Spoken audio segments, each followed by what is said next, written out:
It's time for a special edition of Mayor Monday. This morning we have not just one, but two cities sharing some of their priorities for the new year. And the mayors of Lake Oswego and Beaverton, of course, two major suburban communities, laying out their roadmap for the Portland metro area. Now, they're part of the Metro Mayors Consortium, representing the interests of 26 cities across the region. So joining us in studio now to tell us what's on tap for 2025, we have Lake Oswego Mayor Joe Buck and Beaverton Mayor Lacey Beatty. Good morning. Good morning. Good morning. Great to see you both in person. Of course, we've talked to you over the years, typically via Zoom, so it's fun to have you in our house here this morning. Yeah, it's great. For the Metro Mayors Consortium, I just kind of want to backtrack. What is the Mayors Consortium? Why is it important? So the mayors of the 26 cities in the Tri-County area felt like we needed a group that represented mayors and the needs that we see kind of going out. It's a great group. It's nonpartisan. It requires a 2/3 majority vote to focus on any topic. So you know, issues that we show up together for are incredibly important to all the cities. Interesting. So, okay, what are some of the things that you're able to tackle as a group that you feel like maybe you can work on a little better in numbers than individually? Well, typically we focus on a state, legislative agenda, and so we'll be doing that as the Oregon legislature convenes for the 2025 long session. But right now we're focused on a more regional issue, and that's the housing and homelessness issue. Over the past decade, homelessness has increased dramatically across the region. As we all know, it's one of the issues that's top of mind for everyone in the region. Yeah. And to address it, Metro, the regional government, kind of put forth two measures. One was the Metro Housing Bond, which built affordable housing all throughout the region, and that money has now just recently all been spent, and a lot of those projects have just recently opened or are finishing, construction.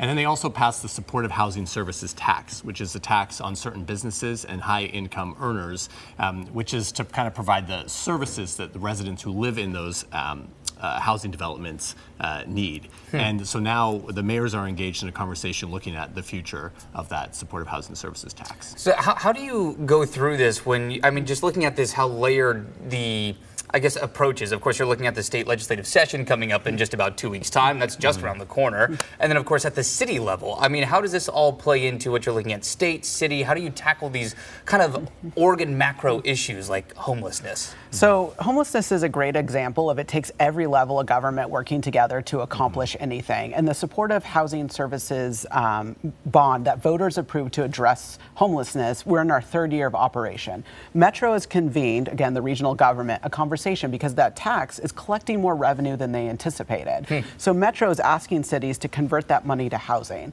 And cities are coming to the table and saying, hey, wait a minute, this issue around homelessness is so important. We need to continue to focus on homelessness with this money. Beaverton has seen a 70% reduction in homeless services. We've opened our first year-round shelter. We have 5 bike team officers that are committed to nothing but helping people get off the street. We have the #1 used library in the state, and we had to hire a library monitor to go in there and help with some of these issues. So cities are saying, we need funding to address these things that cities have been picking up. Our counties typically are charged with addressing homeless services, so all of this funding is going to counties. Cities were not at the table when this measure was passed in 2020. And so we want us to take a step back, include cities in the discussion, and make sure that we're solving the issues that voters asked us to solve, which is in-street homelessness in the greater Portland region. Sure. Well, I think it highlights too, some of the issues that can arise at different levels of government when you have all of these people who want the same result, right? We all want to see homelessness go away. Voters also want to see an end to homelessness. That's why they're voting for these things. Maybe not fully realizing the impact that it can have on city governments, county governments, all the pieces that have to work together. So what is the hope here? Has Metro been responsive to some of the ideas that cities are bringing forth? Yeah, absolutely. Metro's, convened a table of city and county leaders, and the Metro Mayors Consortium has been a key player at that table. What we're hoping for is over these past few years, the voters unfortunately have seen a lot of infighting between the layers of government, and we're looking to turn that around. There needs to be more cooperation between the county, the cities, Metro, and the state. A lot of what, unfortunately here in Oregon, especially when it comes to mental and behavioral health services, the state is just not funding, these critical needs where so in other states they are. So the Supportive Housing Services Tax is having to do a lot. It's having to cover a lot of things that in other states are paying for, and it's really doing everything for these folks, like keeping people housed, but addressing their health as well. And so we're hopeful that Metro will take a step back, as Mayor Beatty said, we're 3 years into a 10-year program.